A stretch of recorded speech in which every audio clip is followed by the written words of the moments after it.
రద్దీ అధికంగా ఉంది. క్యూ కాంప్లెక్స్ లో 26 కంపార్ట్మెంట్లు నిండాయి. శుక్రవారం అర్ధరాత్రి వరకు 65,131 మంది స్వామివారిని దర్శించుకున్నారు. వీరిలో 30,998 మంది భక్తులు తలనీళ్లు సమర్పించారు. కానుకల రూపంలో హుండీలో 4 కోట్లు సమర్పించారు. టైం స్లాట్ దర్శనానికి 12 కంపార్ట్మెంట్లు వేచి ఉన్న భక్తులకు 5 గంటల సమయం, దర్శన టికెట్ లేని భక్తులకు 12 గంటల్లో, ప్రత్యేక ప్రవేశ దర్శనం టికెట్లు కలిగిన భక్తులకు 4 గంటల్లో దర్శనం లభిస్తుంది. సర్వదర్శనం టోకెన్లు కలిగిన భక్తులు నిర్దేశించిన సమయానికి క్యూలలో వెళ్లాలని టీటీడీ విజ్ఞప్తి చేసింది.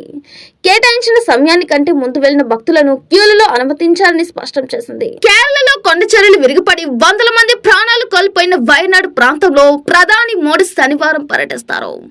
వయనాడు పర్యటన కోసం కేరళలోని కన్నూర్ విమానాశ్రయానికి ఉదయం 11 గంటలకు ప్రత్యేక విమానంలో ప్రధాని చేరుకుంటారు. తొలుత పీఎం వయనాడ్ను ఏరియల్ సర్వే ద్వారా పరిశీలిస్తారు. అనంతరం క్షేత్రస్థాయిలో పరిస్థితిని సమీక్షిస్తారు. 10,000 మంది ఆశ్రయం పొందుతున్న రిలీఫ్ క్యాంప్ ను సందర్శిస్తారు. విపత్తు సమయంలో ఆర్మీ నిర్వహించిన సహాయక చర్యలపై ప్రధానికి అధికారులు వివరిస్తారు. హీరో సూర్య స్వల్పంగా గాయపడ్డారు. కార్తిక్ సుబ్బరాజు దర్శకత్వంలో సూర్య హీరోగా ఓ గ్యాంగ్స్టర్ చిత్రం తెరకెక్కుతుంది. ఈ చిత్రంలో పూజా హెగ్డే హీరోయిన్ గా నటిస్తున్నారు.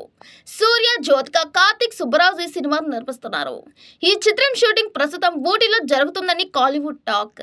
అక్కడ ఓ యాక్షన్ సీక్వెన్స్ ను చిత్రీకరించే సమయంలో సూర్య తలకు గాయమైందని వార్తలు వచ్చాయి. దీంతో సూర్యకు ఏమైందోనని ఆయన అభిమానులు కంగారు పడ్డారు. అయితే అది చిన్న గాయమేనని, అభిమానులు ఆందోళన చెందాల్సిన అవసరం లేదని, సూర్య అన్న బాగానే ఉన్నారని ఈ చిత్రం సహా నిర్మాతల్లో ఒకరైన రాజశేఖర్ పాడియాన్ ఎక్స్ లో షేర్ చేశారు. దీంతో సూర్య అభిమానులు ఊపిరి పీల్చుకున్నారు. బ్రెజిల్లోని సావో పౌలో రాష్ట్రంలో శుక్రవారం విమానం కుప్పకూలిన ఘటనలో అందులోని మొత్తం 62 మంది ప్రయాణికులు చనిపోయారు. సావో పౌలో అంతర్జాతీయ విమానం వైపు వెళ్తున్న విమానం విన్హెడో నగరంలోని జనసమ్మర్దం ఉన్న ప్రాంతంపై కూలింది. విమానం శిథిలాల నుంచి పెద్ద ఎత్తున మంటలు, దట్టమైన పొగ వెలువడుతున్న దృశ్యాలను టీవీలు ప్రసారం చేశాయి. ఓ విమానం నిట్ట నిలువున గిరికీలు కుడుతూ కొల్లాన్ని, ఆ వెంటనే ఆ ప్రాంతంలో మంటలు ఎగిసిపడటాన్ని చూపించాయి. ఘటనలో విమానంలో ఉన్న 58 మంది ప్రయాణికులు, 4 సిబ్బంది మృతి చెంది ఉంటారని భావిస్తున్నట్లు బ్రెజిల్ అధ్యక్షుడు లులా డిసిల్వా పేర్కొన్నారు. మృతులకు సంతాపంగా 1 నిమిషం మౌనం పాటించాలని దేశ ప్రజలకు ఆయన పిలుపునిచ్చారు. ఫైర్ సిబ్బందితో పాటు మిలిటరీ, పోలీసులు, పౌర రక్షణ అధికారులు విన్హెడోని ఘటనా ప్రాంతంలో రక్షణ సహాయక చర్యల్లో నిమగ్నమయ్యారు. అక్కినేని హీరో నాగచైతన్య నిశ్చితార్థం తాజాగా జరిగింది. హీరోయిన్ శోభితతో పెళ్లికి రెడీ అయిపోయాడు. ఈ వేడుక హైదరాబాద్ లో కుటుంబ సభ్యుల సమక్షంలో సింపుల్ గా జరిగింది. ఇది జరిగిన కొన్ని గంటల్లోనే నాగచైతన్య తన అసిస్టెంట్ పెళ్లిలో కనిపించాడు. ప్రస్తుతం ఇందుకు సంబంధించిన వీడియో వైరల్ అవుతుంది. తండేల్ సినిమాతో బిజీగా ఉన్న నాగచైతన్య శోభితతో ఎంగేజ్మెంట్ చేసుకుని అందరినీ సర్ప్రైజ్ చేశాడు. గత కొన్నాళ్ళుగా రూమర్స్ వచ్చాయి, కానీ ఇప్పుడు అధికారికంగా ప్రకటించేశారు. ఇది జరిగిన కొన్ని గంటల్లోనే రాజమండ్రి వెళ్లిన చైతు తన అసిస్టెంట్ వెంకటేష్ పెళ్లికి హాజరయ్యాడు.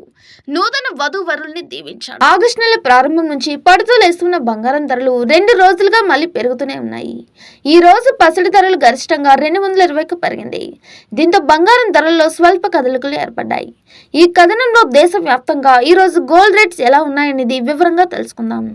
విజయవాడ, హైదరాబాద్ లో మాత్రమే కాకుండా బెంగళూరు, ముంబై, గుంటూరు, ప్రొద్దుటూరు, వైజాగ్లలో ఈ రోజు 22 క్యారెట్ల తులం బంగారం ధర 64,450 కాగా 24 క్యారెట్ల తులం గోల్డ్ రేట్ 7,310 వద్ద ఉన్నాయి. నిన్నటి ధరలతో పోలిస్తే ఈ రోజు ధరలు వరుసగా 200 నుంచి 220కు పెరిగింది. తెలుగు రాష్ట్రాల్లో మాదిరిగానే చెన్నైలో కూడా బంగారం ధరలు 200, 220కు పెరిగింది.